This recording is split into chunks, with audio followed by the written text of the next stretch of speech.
बिस्मिल्लाहिर्रहमानिर्रहीम। नाज़रीन ग्रामी, आज हम बड़ी मशहूर शख्सियत, तारीख़ की एक बड़ी आला और अकाबी शख्सियत का ज़िक्र करने जा रहे हैं, जिनका नाम है हज़रत गाज़ी अर्तगरल। अर्तगरल का ताल्लुक़ तुर्कमान के मशहूर कबीले काई से था। इनके वालिद का नाम गाज़ी सुलेमान शाह था, जो कि बेग यानी सरदार कबीला कहलाते थे। अर्तगरल के कबीले को बेग कबीला कहा जाता था, यानी तुर्कमानों का सरदार कबीला। तो अर्तगरल और इनका कबीला काई कोई आम कबीला नहीं था, बल्कि ये सरदारों का कबीला समझा जाता था। अर्तगरल ने अपनी ज़िंदगी में बहुत से कारनामे सर अंजाम दिए। उनमें से सबसे बड़ा कारनामा ये था, उन्होंने सलाजिका से यानी सल्जूकियों से ज़मीन हासिल की बाज़नतीनी सरहद के पास, और वहाँ पर जाकर उन्होंने हुकूमत की और नई सल्तनत की बुनियाद उनकी नस्लों ने रखी।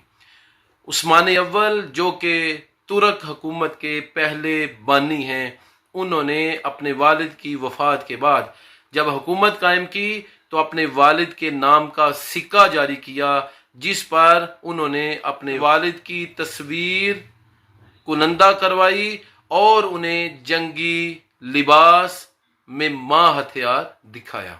नाज़रीन ग्रामी, वो सिक्का आपको यहाँ स्क्रीन पर नज़र आ रहा होगा। जिस सिक्के के मुतालिक हम बात कर रहे हैं कि गाजी उस्मान ने उस सिक्के को अपने वालिद की यादगार के तौर पर जारी करवाया।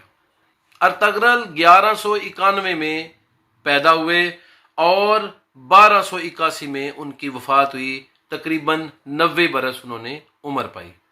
अर्तगरल के 3 बेटे थे, उस्मान, साफजी और गुंदूज, जिनमें उस्मान गाजी ने अर्तगरल के बाद अर्तगरल के कबीले को लीड किया और बाकायदा सल्तनत की बुनियाद रखने में अहम किरदार अदा किया।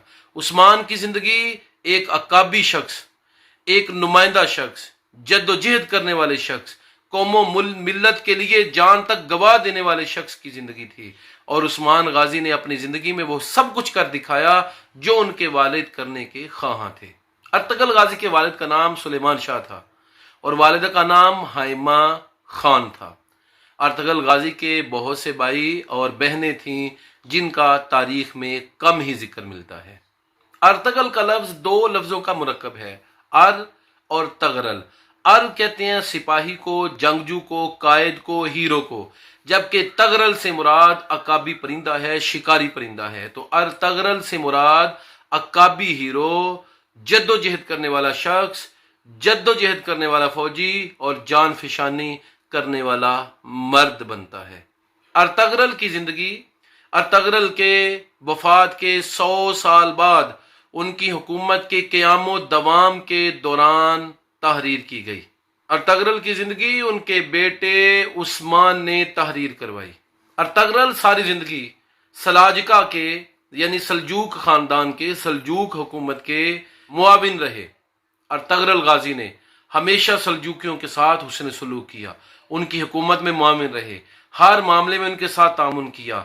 लेकिन जब मंगोल ने पूरे अनातोलिया पर कब्जा जमा लिया तो अर्तगरल ने मंगोलों के खिलाफ अलमे जिहाद बुलंद किया। अर्तगरल की कामयाबी के पीछे वो खुफिया इस्लामी मुजाहिदों की तंजीम थी, जिन्होंने मंगोलों को और जिन्होंने बाकी कौमों के अफराद को, फौजियों को शिकस्त से दो चार किया जो मुसलमानों के खिलाफ कार्रवाई कर रहे थे। अर्तगरल का निज़ाम हुकूमत और अर्तगरल का निज़ाम सियासत आम साहिबान हुकूमत और साहिबान सियासत से बिल्कुल जुदा था।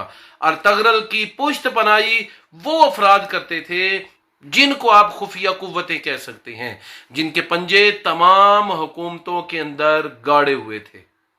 ये वो ज़माना है जो मुसलमानों के जवाल का ज़माना था, और इस ज़माने में मुसलमान कुदस हासिल करने के लिए यानी बैतुल मुक़द्दस हासिल करने के लिए तगोदो कर रहे थे।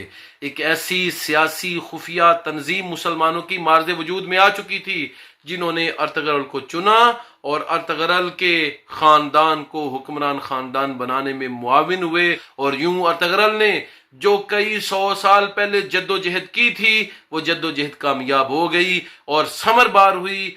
अर्तगरल का शुरू से ही یہ خواب تھا کہ وہ ایک اسلامی سیاسی نظام قائم کریں اور اس کے بعد بیت المقدس کی فتح کا کارنامہ سر انجام دے۔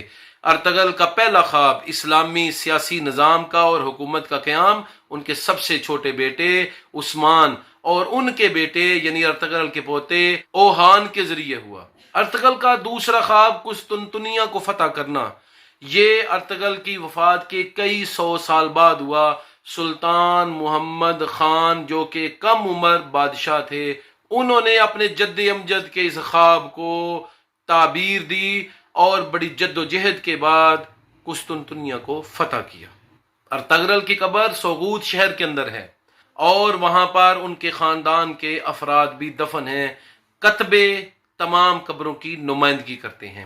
ارطغرل کا نام تا عبدالآباد زندہ و تابندہ رہے گا اور وہ بحیثیت ایک اچھے مسلمان کے، ایک اچھے سیاستدان کے اور مسلمانوں کے اندر بیداری کا شعور بیدار کرنے والے مجاہد کے زندہ و تابندہ رہیں گے۔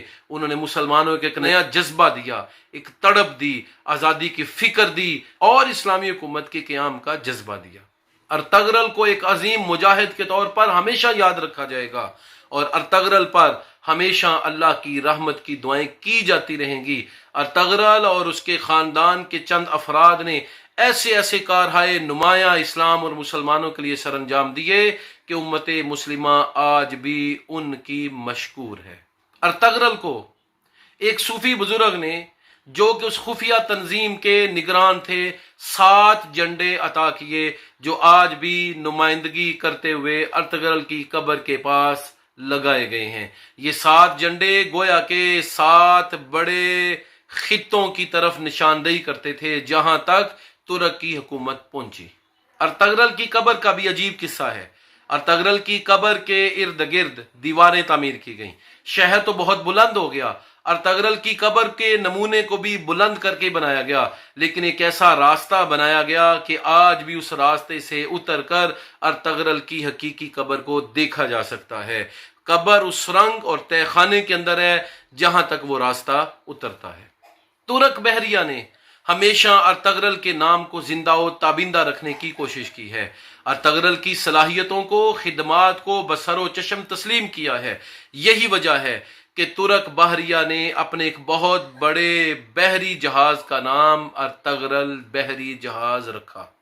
تاریخ کے اندر ارطغرل کی زندگی پر 12 سے زیادہ صفحات نہیں ملتے، لیکن جو 12 صفحات ملتے ہیں وہ ایسے جاندار ہیں، طاقتور ہیں کہ پڑھنے والے کی زندگی کو یکسر تبدیل کر دیتے ہیں، اور وہ صفحات بتاتے ہیں کہ یہ پس پردہ ہستی کتنی اعلیٰ عاشق رسول، محب اہل اسلام اور مسلمانوں کی ہمدرد ہستی تھی، جس نے جد و جہد کر کے، کوشش کر کے اناطولیہ کے اندر مسلمانوں کے پاؤں کو مضبوط کیا اور مسلمان حکومت اور مسلمان سیاست کے قد کو بلند کرنے کے لیے ہمہ وقت یہ شخصیت کوشاں رہی۔